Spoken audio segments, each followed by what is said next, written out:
Ya, Assalamualaikum warahmatullahi wabarakatuh. Sabil Huda, taat, hebat, juara. Ya, anak-anakku semuanya kelas 6 Indonesia, 6 Cirebon, dan 6 Jawa Barat. Kembali lagi nih, kita belajar di tematik ya, tema 9. Bagaimana kabarnya hari ini? Ya, semoga kesehatan selalu menyertai kita semua, amin. Ya, kita lanjutkan ya mata pelajaran IPA di subtema yang kedua. Oke, tujuan pembelajaran kita hari ini apa ya? Ada 3 nih. Yang pertama adalah siswa dapat menjelaskan tentang matahari dan jarak planet-planet dari matahari. Yang kedua, siswa bisa membandingkan asteroid, meteoroid, dan meteorit. Yang ketiga, siswa bisa menjelaskan planet dan satelit dalam tata surya. Itu yang akan kita bahas hari ini. Yuk kita bahas yang pertama, yaitu matahari dan jarak planet-planet dari matahari. Oke, matahari dulu ya. Matahari adalah bintang karena dia bisa memancarkan cahayanya sendiri. Matahari tersusun atas gas hidrogen ya sebesar 70%, helium 28%, dan gas karbon, nitrogen, dan oksigen 1,5%, gas neon, besi, silikon, magnesium, dan sulfur sebesar 0,5%. Jadi terbanyak itu hidrogen dengan helium. Matahari tampak lebih terang dibandingkan bintang lain. Kenapa? Karena letaknya lebih dekat dengan bumi. Ukuran matahari sangat besar jika dibandingkan bumi, yaitu dengan diameter 1,4 juta kilometer dengan volume 1 juta kali bumi ya. Jadi isi matahari itu adalah 1 juta bumi. Nah, suhu permukaannya berapa nih? Suhu permukaannya adalah 5.800 derajat Celcius ya, atau 58 kali suhu air mendidih. Jadi kalian bayangkan betapa besar atau panasnya ya suhu matahari ini, dan suhu di intinya adalah 15 juta derajat Celcius. Kita lanjutkan masih dengan matahari ya. Jadi nanti ada dari dalam itu ada inti matahari, kemudian nanti ada fotosfer, ada kromosfer, dan ada korona ya. Bukan virus ya, tapi di sini lapisan matahari. Matahari memiliki inti yang menghasilkan radiasi matahari. Lapisan di atas inti matahari adalah lapisan fotosfer, yaitu lapisan cahaya ya disebut juga. Kemudian pada bagian luar fotosfer terdapat lapisan kromosfer ya, sebagai lapisan atmosfer matahari. Lapisan kromosfer lebih tebal dari fotosfer dan diselimuti oleh korona. Lapisan korona disebut lapisan atmosfer matahari bagian luar dan terlihat ketika gerhana matahari total ya. Jadi korona bisa terlihat jika ada gerhana matahari total.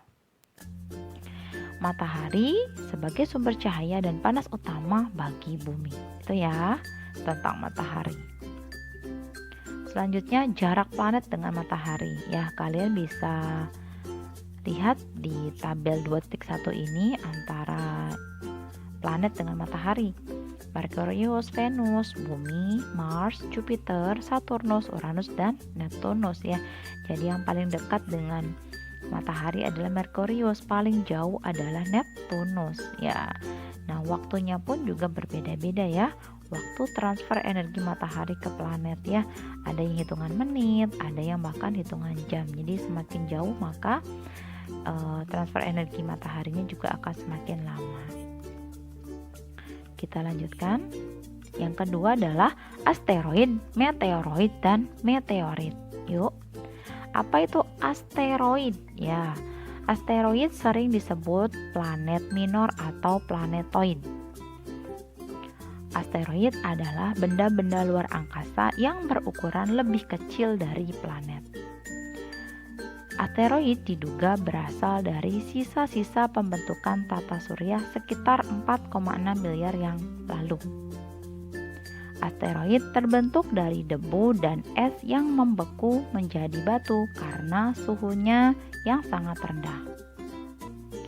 Asteroid bergerak mengelilingi matahari dan paling banyak ada di antara orbit planet Mars dan Jupiter, dan ini sering dikenal dengan sabuk asteroid. Nah, asteroid terbesar adalah Ceres ya, ditemukan oleh Giuseppe Piazzi tahun 1801. Kita lanjutkan meteoroid. Apa itu meteoroid? Yuk kita bahas ya. Meteoroid adalah benda langit yang berukuran kecil berupa bebatuan yang berasal dari pecahan asteroid. Meteoroid tidak mengorbit matahari dan lintasannya tidak teratur. Meteor, nah ini disebut dengan meteor. Meteor itu adalah meteoroid yang memasuki atmosfer bumi ya. Meteor sering disebut juga dengan bintang jatuh. Ada lagi yang disebut dengan meteorit. Meteorit adalah meteor yang tidak habis terbakar di atmosfer bumi sehingga sampai ke permukaan bumi. Meteoroid yang sampai ke bumi membentuk lubang besar, misalnya saja di kawah Beringer di Arizona, yaitu Amerika Serikat ya.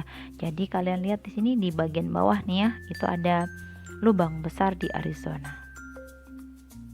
Jadi sekali lagi, ada meteoroid, ada meteor, dan ada meteorit. Kalau masih melayang-layang di angkasa itu meteoroid. Kalau sudah memasuki bumi namanya meteor. Kalau habis terbakar dengan atmosfer bumi maka disebut meteorit.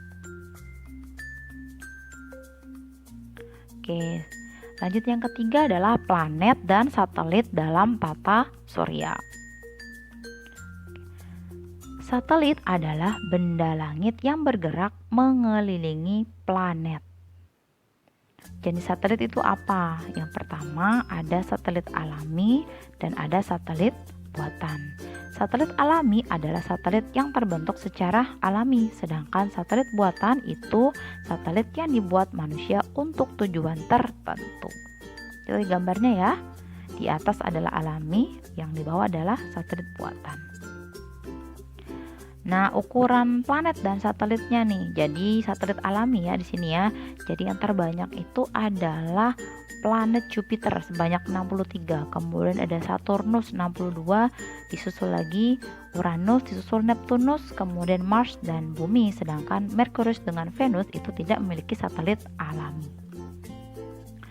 Sekarang kita lanjutkan ke satelit buatan. Satelit buatan itu diterbangkan ke ruang angkasa dengan bantuan roket ya. Satelit buatan akan mengorbit bumi tanpa memerlukan bahan bakar, namun dibekali energi listrik untuk menjalankan fungsinya yang berasal dari panel surya, baterai, dan pembangkit listrik kecil yang terdapat di badan satelit. Ini ya contohnya. Nah, apa saja jenis satelit buatan itu? Pertama, ada satelit komunikasi, berfungsi mendukung kelancaran komunikasi, yaitu radio, televisi, internet, dan telepon misalnya. Kedua, ada satelit astronomi, berfungsi mengamati galaksi, planet, bintang, dan benda-benda langit lainnya. Ada lagi yang namanya satelit pengamat bumi, berfungsi mengamati bumi dari orbit, misal untuk membuat peta atau mengamati lingkungan. Yang keempat, satelit mata-mata, berfungsi untuk tujuan militer. Yang kelima adalah satelit cuaca, berfungsi mengamati cuaca dan iklim di bumi. Terakhir adalah satelit navigasi, fungsinya untuk menentukan suatu lokasi di permukaan bumi. Ya. Dan terakhir ditutup di Quran surat Yasin ayat 40, Allah menciptakan benda-benda langit dengan lintasan orbit masing-masing. Tidaklah mungkin bagi matahari mengejar bulan dan malam pun tidak dapat mendahului siang, masing-masing beredar pada garis edarnya. Terima kasih untuk hari ini. Ya, tetap semangat. Jangan lupa untuk selalu menjaga kesehatan. Assalamualaikum warahmatullahi wabarakatuh.